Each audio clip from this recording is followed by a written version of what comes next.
everyone. I am Jasmine Sidhu and I welcome you all to my online classes. Today I'll be taking up the poem The Road Not Taken, penned down by Robert Frost. This poem is mentioned in English Book of Class 9 prescribed by CBSE, and the name of the book is Bee Hive. Let's look at the life of the poet. Now, the poet's full name is Robert Lee Frost. He was born on March 26, 1874. He was an American poet, but his work was initially published in England before it was published in America. This great poet has been known for his remarkable simplicity and clarity of style and language. He generally deals with the rustic simplicity with hidden and indirect meaning. Now, he is the only poet who had received Pulitzer Prize four times for his poetry. In 1961, Frost was named as the Poet Laureate of Vermont.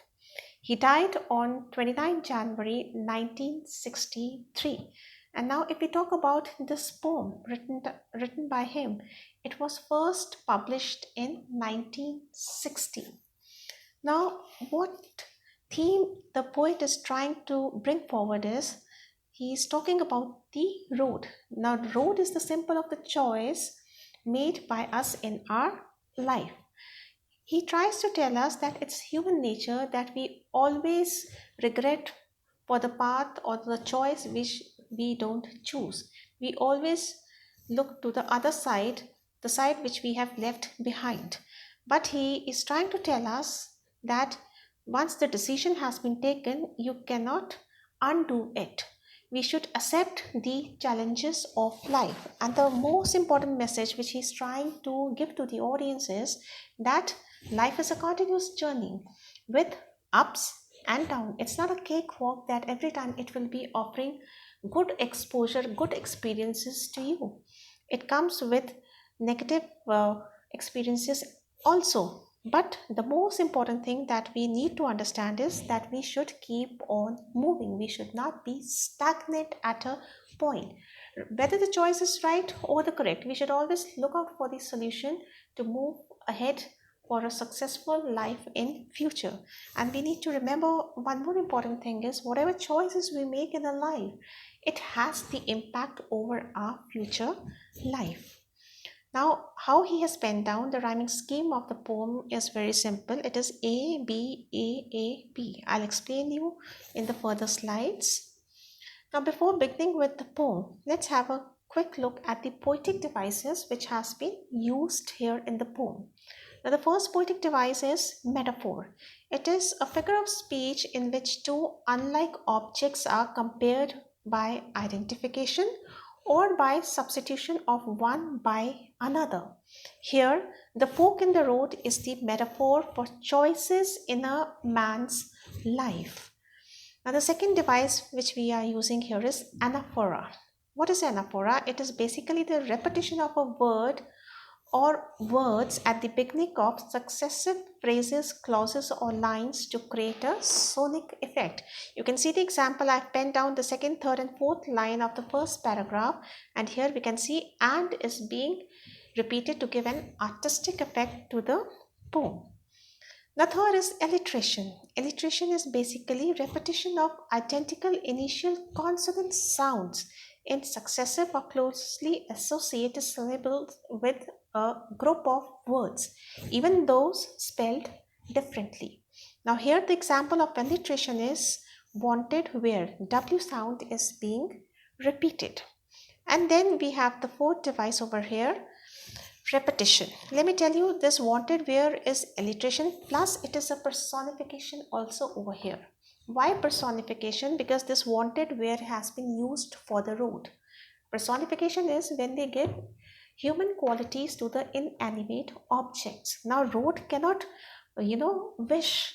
It cannot ask for any, wishes, or it cannot want for, anything. It cannot say that people you come and, travel on me. So it's basically a personification. It's that we are trying to connect with the human qualities over here, and that's why wanted where is alliteration as well as personification. And then the last device which is being used in the poem is repetition. Now, repetition of words or phrases is a literary device that a poet employs for the purpose of emphasis. You want to pinpoint or put stress upon a certain concept, then we use this device. Now, here, ages and ages, it's being repeated. Then there is one more word, I in the last paragraph.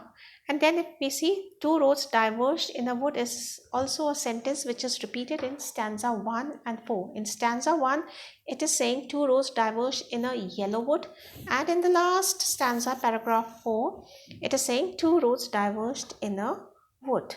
So, giving a rhetoric effect to the poem. Now let's start the explanation of the poem. Now this poem, it's having 4 paragraphs, right? We'll read the first paragraph first. Two roads diverged in a yellow wood, and sorry I could not travel both, and be one traveler. Long I stood and looked down one as far as I could to where it bent in the undergrowth. Now what the poet is saying, as I told you, that the road, it is basically a metaphor for the choices of life a human being is having, right? Now diverged means separated, yellow wood means it's depicting the autumn season. I hope you all understand what happens in the autumn season. Trees, they shed their leaves. Now when the trees, they shed the leaves, there is discoloration of the leaves.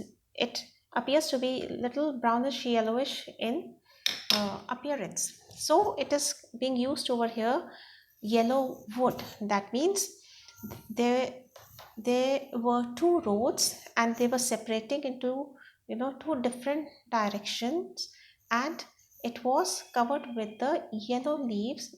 Thick vegetation over there was existing. And further the poet says that, and sorry I could not travel the both. Being a single human being, he cannot walk on both the roads. Obviously he has to choose one road. As a traveler he can walk on one road only, he cannot take both the roads.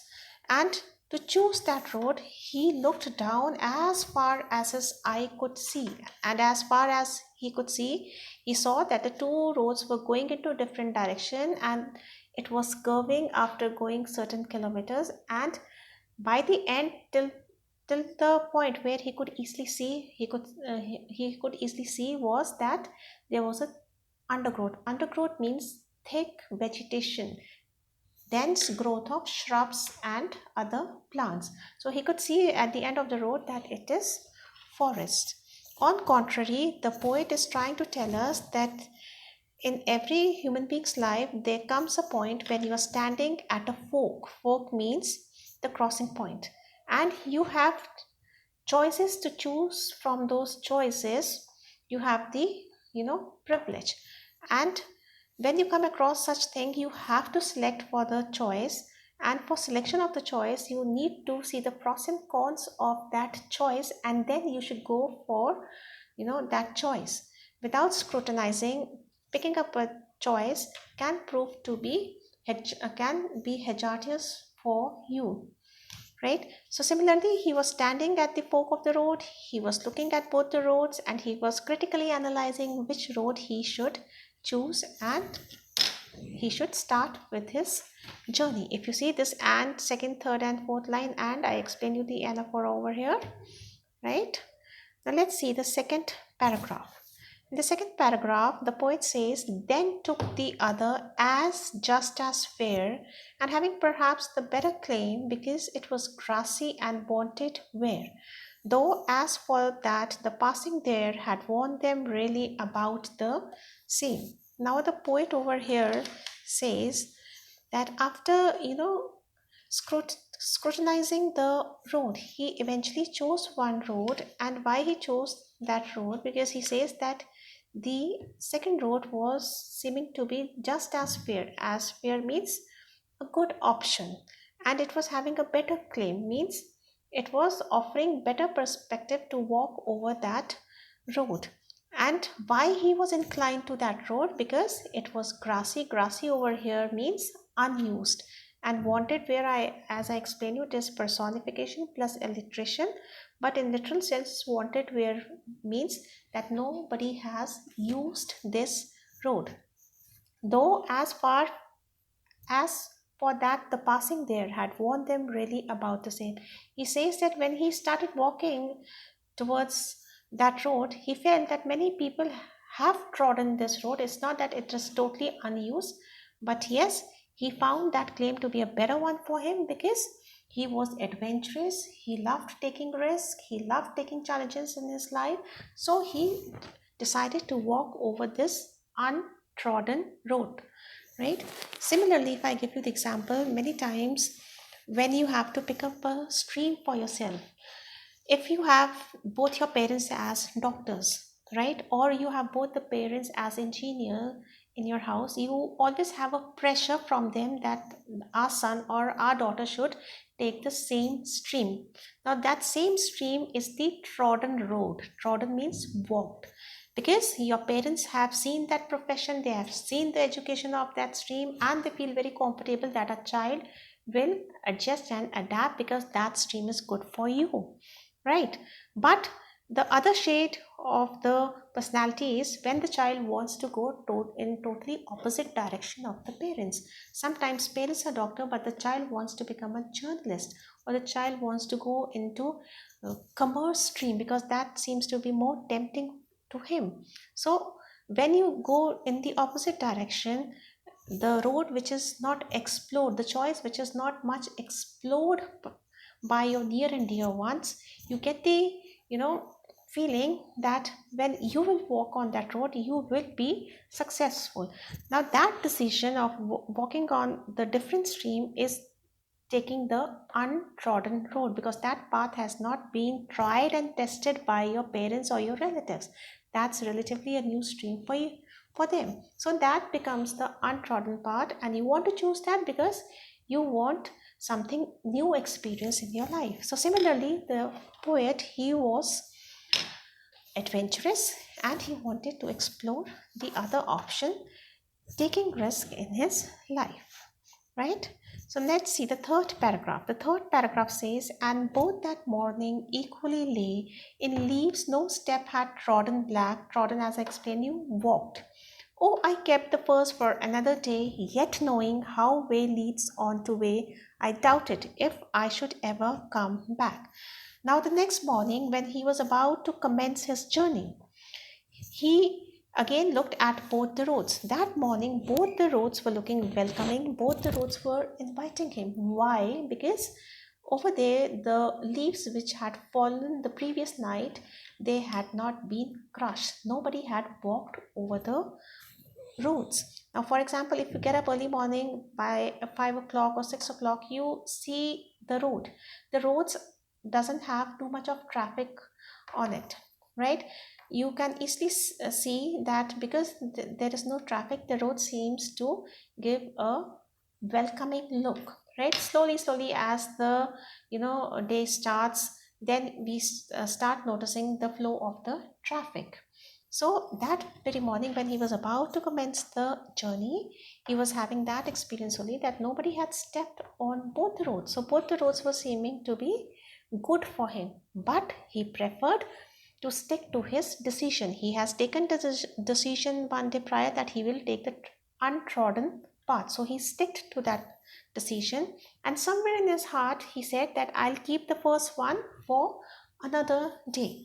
But within heart of his hearts, he was knowing it, that if I think that I will one fine day come back and then explore the second road, it will not be possible, right? Why? Because one road leads to another roads lead to the third one to the fourth one. Basically what the poet is trying to tell us over here is that your decisions, keep multiplying. Once you have taken a decision, that decision leads you to the next decision, and that next decision is again having a leading way to take you ahead in your life. It is very difficult for you to come back at the starting point. For example, if I quote over here the student life, if you didn't score well in your board classes, or if you didn't score well in any of your classes, be it your 6, 7, 8, and after completing your school years, when you just scrutinize your performance and you feel that my grades in this particular year group or these 2 year groups, I didn't score well, I should again repeat those classes. Is it possible? It's not possible. You cannot revert the clock, right? You have grown in age, right? And if you think that you'll go back in small classes, you yourself will not be willing to do so. So it's difficult to revert your choices in life. But still, to console himself, the author says that I kept that road. Some point of time, maybe I'll come back and travel on that road. Now let's see the last paragraph. I shall be telling this with a sigh. Sigh, as I explained to you, that it's a deep breath. Somewhere ages and ages hence. Ages and ages hence over here means in the in the years coming in future. Two roads diverged in a wood, and I. Ages and ages, I. This is the repetition device. Took the less traveled one, and that has made all the difference. Right now, the poet is saying that years later, when somebody will be asking, maybe his grandchildren, they will be asking about his current life after so many years, he says that either I will sigh with a relief, or I will sigh with a relief. Why? Because I made a correct choice, or I will regret that I made a wrong choice. But we could see that there is an ambiguity over here. The poet has not clearly mentioned that whether he was happy with his choice or he was not happy with his choice. Rather, he's saying that either I'll sigh with a relief, or I will regret for my choice. Whatever the condition or the situation will be of the poet after certain years, he says that he will tell to his younger generation that while he is suffering through that lifestyle, because once he was standing on the road which was diverging into two different directions, and he chose the less traveled one, and his that specific choice has made all the difference in his present life. So this is all about your poem, children. Now I'm giving you the set of glossary over here. You can see the word meanings of any word which you didn't understand and go through this. And with this, I end my video. I hope you all might have liked my video, and please, if you have liked, don't forget to subscribe my channel. Thank you so much.